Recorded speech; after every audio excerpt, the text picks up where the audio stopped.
नमस्कार दोस्तों, एक बार फिर आपके सामने आज हम चर्चा करेंगे उत्तर प्रदेश के छांगुर बाबा।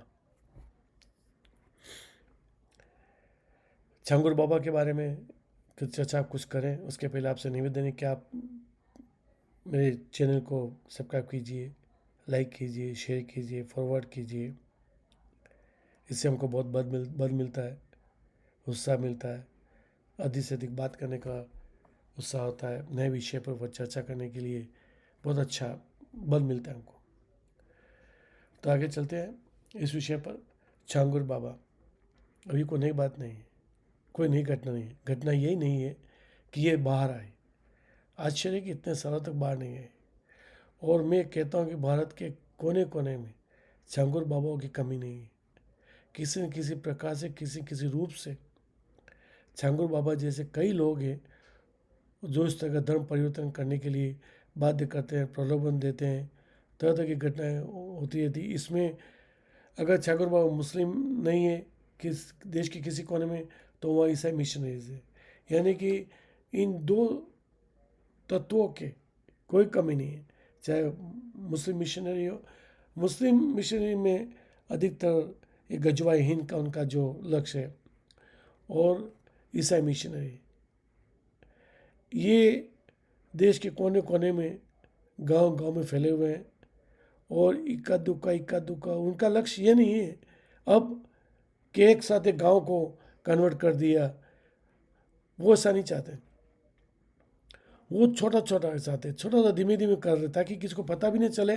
इक्का दुक्का कोई धर्म परिवर्तन हो, कोई हिंदू से ईसाई बन रहा है, मुसलमान बन रहा है, इससे उनको कोई फर्क नहीं पड़ता है। वो चाहते हैं कि किसी को पता ना चले, और किसी को पता कब नहीं चलेगा, जब कछुओं की चाल से वो जाएंगे।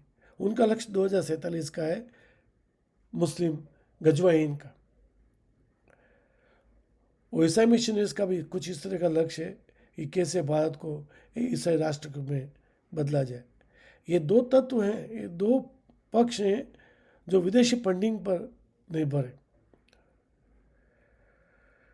और देश के कोने कोने में कई जगह सरकार को सचेत होना होगा। और ये सबसे बड़ी समस्या ये है कि जहाँ जहाँ भारतीय जनता पार्टी की सरकार है, वहाँ तो खुल के कार्रवाई हो सकती है, बाहर एक्सपोज हो भी जाते हैं, बाहर निकल ही आती है।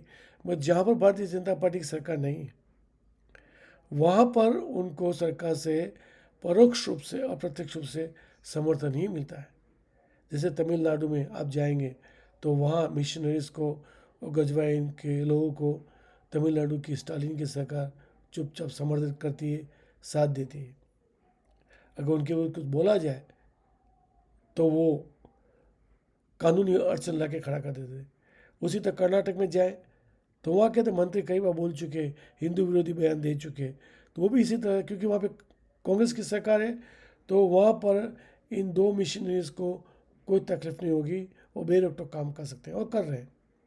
इसी तरह केरल में जाइए, इसी तरह बंगाल में जाइए, जहाँ जहाँ पर विपक्ष की सरकार है, बिन भाजपा की सरकार है, वहाँ पर ये खेला हो रहा है, धड़ल्ले से हो रहा है।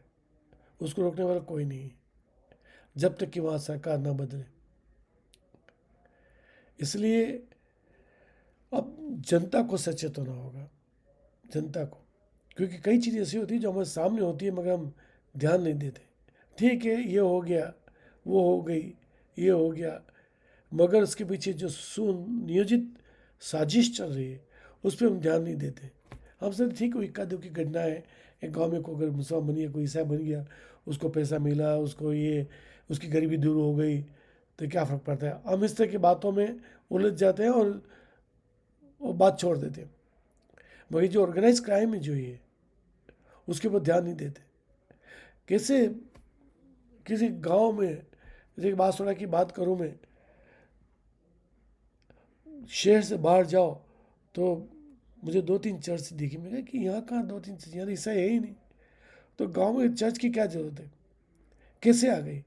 आमतौर पर क्या होता है कि पहले जनता होती है, पब्लिक होती है, और पब्लिक को पूजा स्थल चाहिए, इससे फिर वहाँ पे मंदिर या जो भी बनाया जाता है। मगर यहाँ तो ऐसा कुछ भी नहीं है, तो वहाँ अचानक गांव में चर्च देख ली, ये उनका सेंटर है। वहाँ पर चर्च सरकार से ज़मीन लेते हैं और ज़मीन भी ऐसे नाम से लेते हैं जैसे कि हम गरीबों का कल्याण करना चाहते हैं। वहाँ चर्च बनाते हैं या मस्जिद बनाएंगे, और वहाँ चर्च में तो खास कर मैं देखा हुआ है कि लोग खाने के लिए बुलाते हैं गरीबों को, लोग खाना खाने जाते हैं।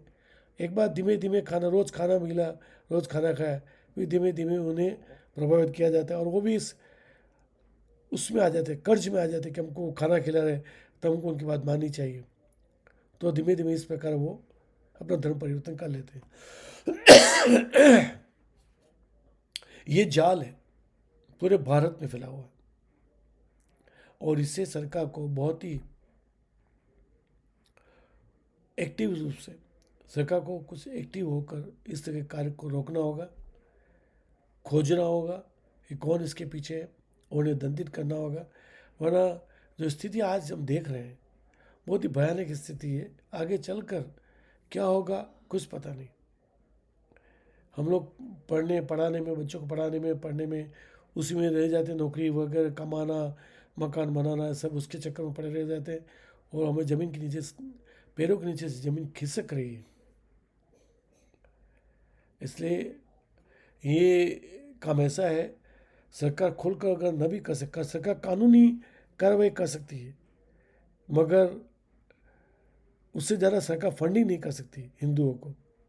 इसके लिए हिंदुओं को ही आगे आना होगा। जो हिंदू धनी लोग हैं, जिनके पास अच्छा पैसा है, अच्छा खासा पैसा है, कुछ धनराशि इस कार्य के लिए निकाल कर इसको रोकने के लिए थोड़ी दिन की आवश्यकता पड़ेगी। स्वयंसेवक को ले जाना होगा गाँव में, और सब करने के लिए खर्चे की, पैसों की आवश्यकता पड़ती है। तो कोई आगे बढ़कर इसके ऊपर ध्यान दे, गांव गांव में, छोटे शहरों में। और VHP और बजरंग दल जैसी संस्था, RSS जैसी संस्था आगे बढ़कर इस चक्र को तोड़े, और आने वाला भारत भारत नहीं रहेगा। पता नहीं वो हिंदुस्तान होगा या INDI होगा, पता नहीं। बहुत ही गंभीर समस्या है, इसे लड़ना होगा। हमें आंखें खुली रखी होंगी। जय भारत।